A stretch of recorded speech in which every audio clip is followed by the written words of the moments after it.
welcome back, everybody, to the Evening Sports Page, 101.7 WGOG. He's Austin Sylvie. He's our producer. I'm Kate Crenshaw. Glad to have you with us here on the program. Hey, let's go over to the guest line. Clemson Sports Information historian Sam Blackman joined us. Sam, how are you? Fine. How are you tonight? Doing great. Of course, kind of tell everybody first a little bit about what you do with Clemson.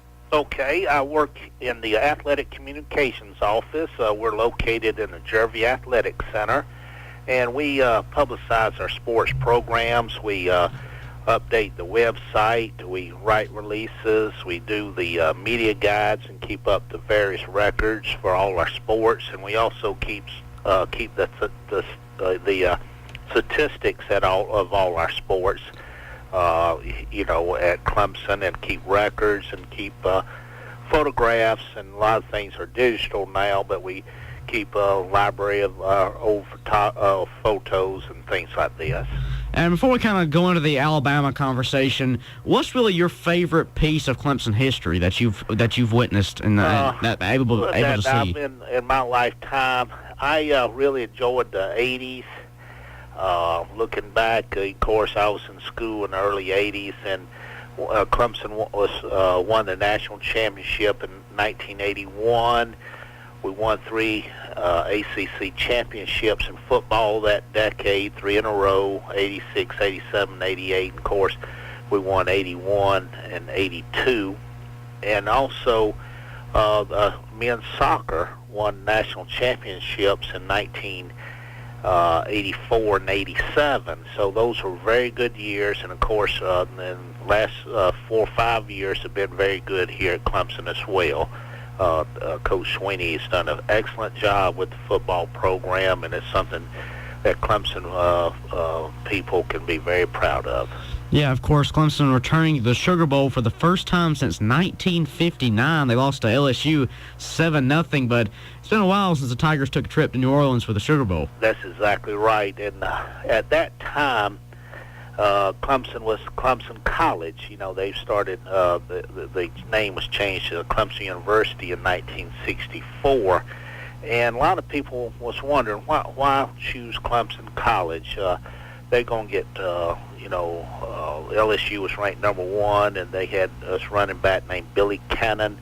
They're not going to stand a chance. And Clemson did go down there and make a good appearance. They only got beat 7-0, and what happened was the ball was centered over the Clemson's punter's head, and they recovered a fumble deep in Clemson's territory, and they later scored. That was the only score of the game. So Clemson did make a good showing, and it was almost like a moral victory, but of course coaches and fans don't like those type of things. But Clemson did play really well, and it was just a 7-0 defeat to number 1 LSU in the Sugar Bowl, played back practically in their backyard, of course, in New Orleans. Yeah, and now Clemson originally faced number 1 team in 59. Now they are the number 1 team in 2017, and they play a team that's kind of familiar face to a lot of people in the upstate. Yes, they are. You know, Clemson played Alabama over the years, and Clemson played Alabama 3 times in the decade of the 60s, and it was big news whenever they came to town, and of course, and we played them last 2 years, on the national stage, and both have won the national championship, of course, in the national championship game, and then of course this will be the rubber match, and this will be the 3rd game, and it's just a lot of publicity, and Clemson is receiving a lot of favorable reviews and things, and it also helps the academic side too. I think the hits on the Clemson.edu site goes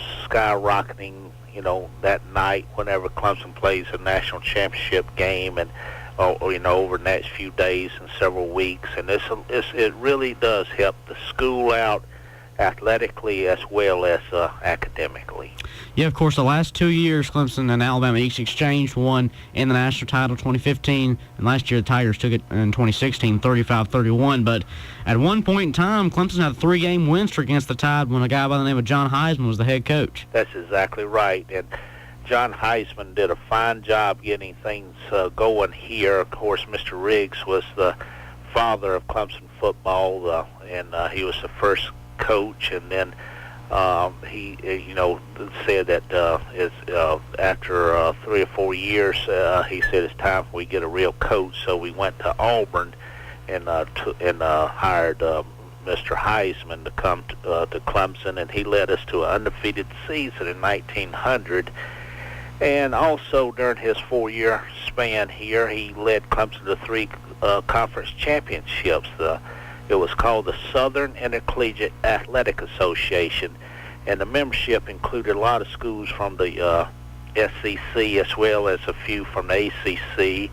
And at one time, even the University of Texas was in it, and Tulane and a lot of these schools were in it. It was a big conference, and Clemson won it in 1900, 1902, and 1903. And then Bob Williams, who was the coach of Clemson in 1906, led the Tigers to the SIAA conference, a tie for the championship. So Clemson's been right in the thick of things when you're talking about conference, and Clemson won 2 Southern Conference championships in 1940 and 1948, and then of course Clemson won their 17th ACC championship. So Clemson's won a total of 23 conference championships, and that's the most by anybody in the ACC, and including former members. Maryland has won 11 conference championships, and South Carolina's won just 1. So Clemson has done a really good job over the years. It's been a solid program, and I just think, of course, Coach Dabo Swinney has done a fine job here at Clemson. And it's always a special day here in the Upstate when Death Valley kicks off the fireworks and the balloons and the players run down the hill. And as the door closed on this regular season, Memorial Stadium also hit a milestone. Yes, it did. It was 75 years old this year. It was named Memorial Stadium to pay tribute to the Clemson students who have gone and fought bravely in the nation's wars and were killed. And of course, outside the stadium, on the other side, on the east side, past the hill, is the Scroll of Honor, which is a place where it has the names of the ones that have made the supreme sacrifice for our nation. And it's a very moving place, very tranquil place, and it's just only fitting that it's located right outside Memorial Stadium. It identifies why it is named Memorial Stadium. It's has those men's name, and there's almost 500 names of people that have given their lives to our nation that we might have freedom. And it's always a special moment each and every year. And just looking back, just a few weeks ago when the Citadel came into town. Yes, it is. On Military Appreciation Day. They do a wonderful job.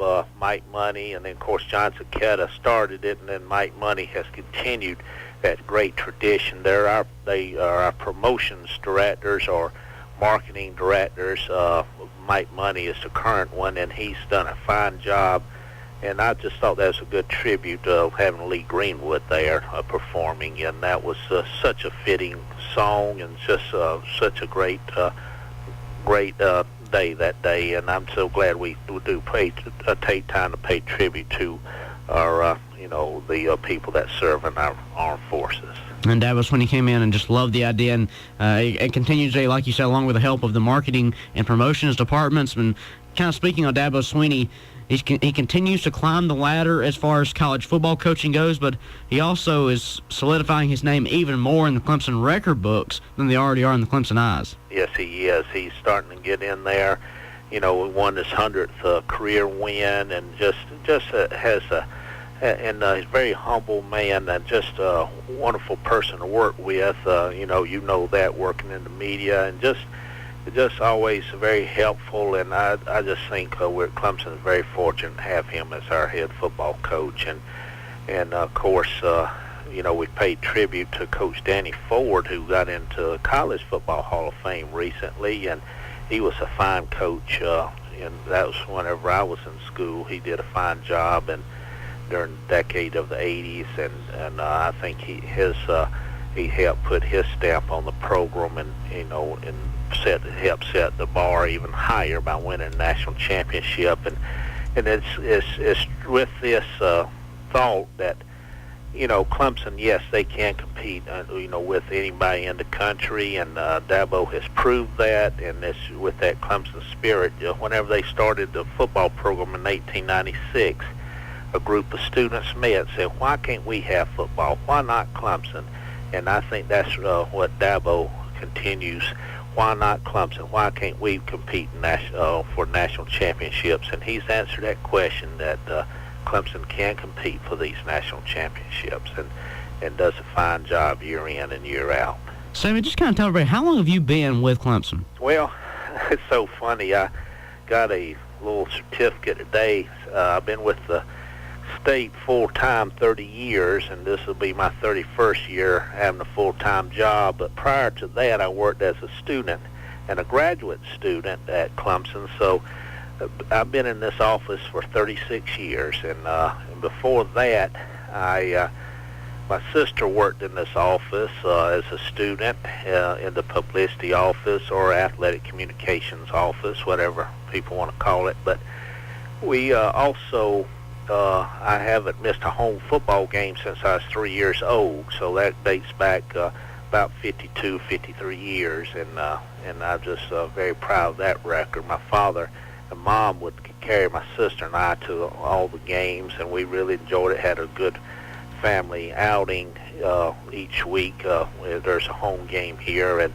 we had relatives we would meet. So we've been very fortunate, and I've been blessed with health over the years where I could go to these home games. Absolutely. Well, I love seeing you, and it's just so much knowledge built up in that brain, and when you put you and Tim Bray in the same room, it's sports Jeopardy and the Clemson form right there. But kind of take us back to maybe the late 1990s, early 2000s. Of course, the championship was in 81, but did you ever imagine Clemson would be where they are right now back in those days?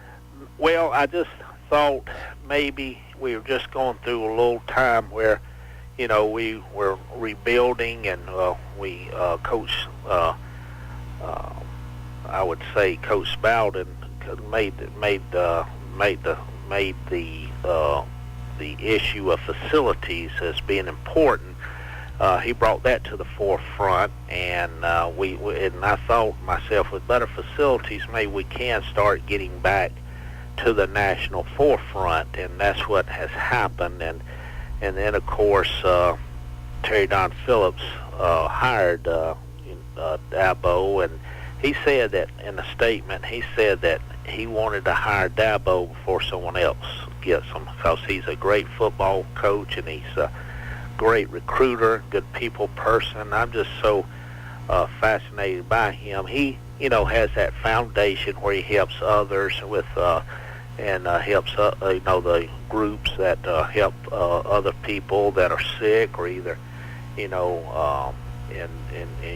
need, and so his foundation has touched a lot of people.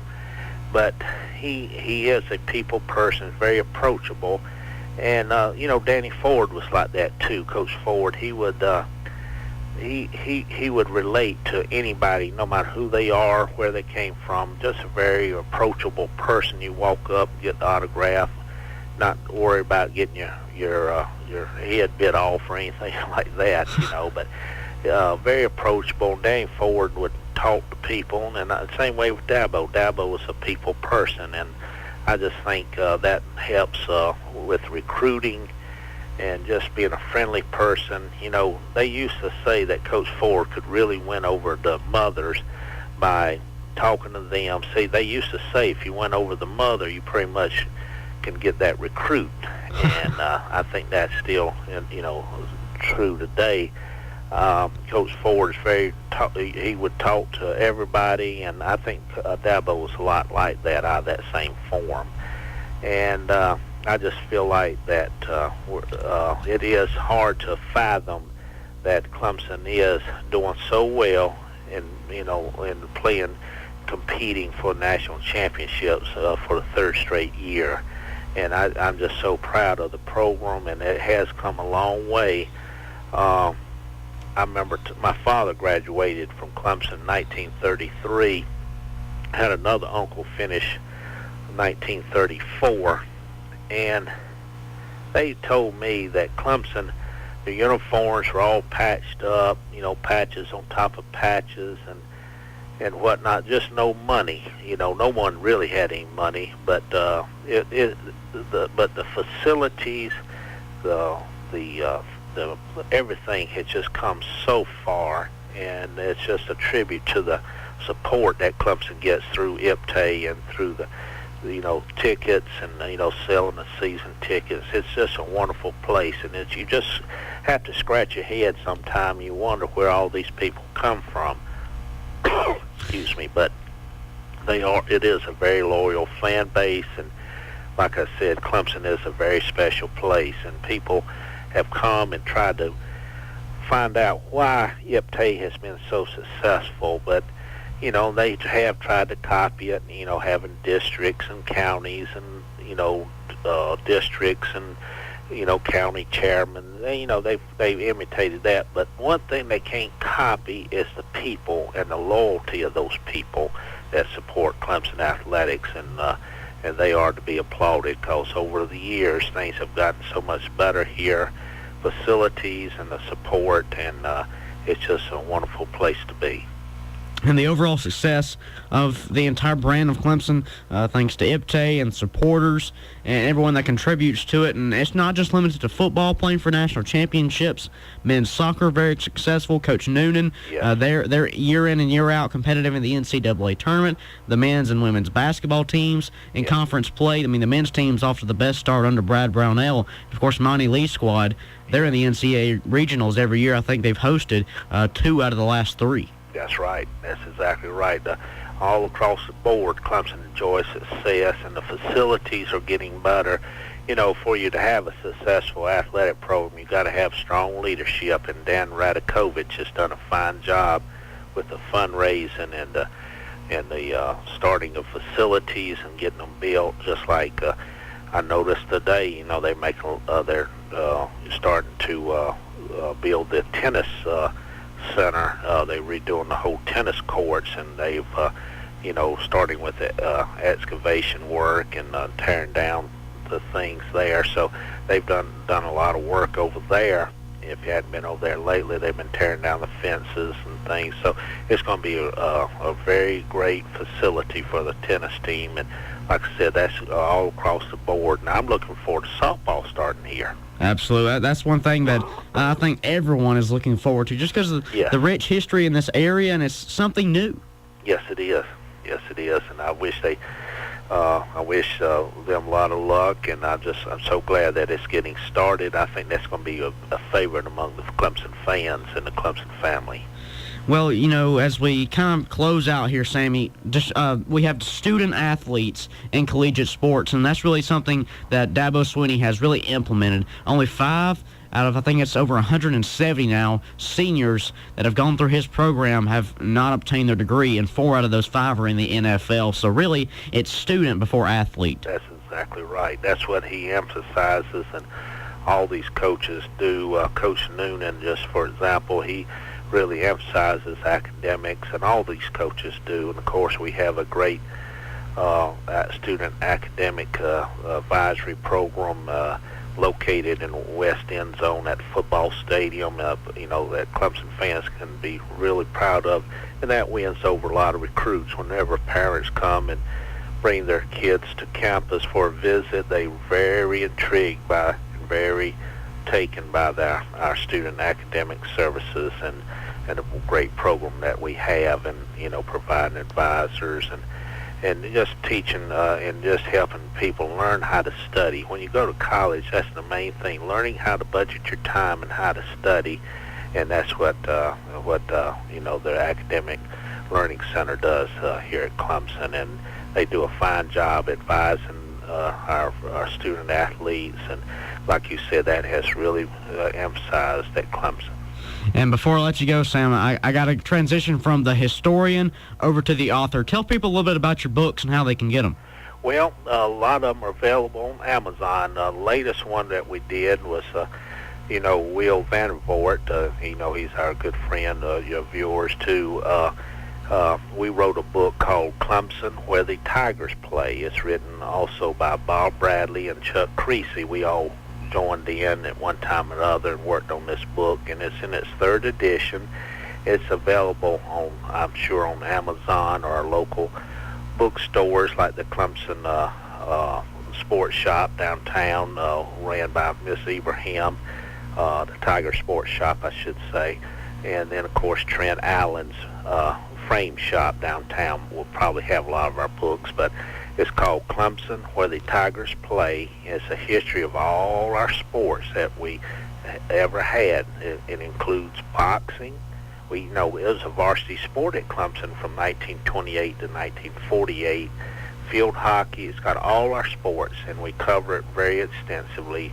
Chronological histories on every sport, and we also, Tim Bray and I did a book called If These Walls Could Talk, and it's all about various football stories, and I think people would enjoy that. And of course, on the various websites like Amazon and things like this, it should be available.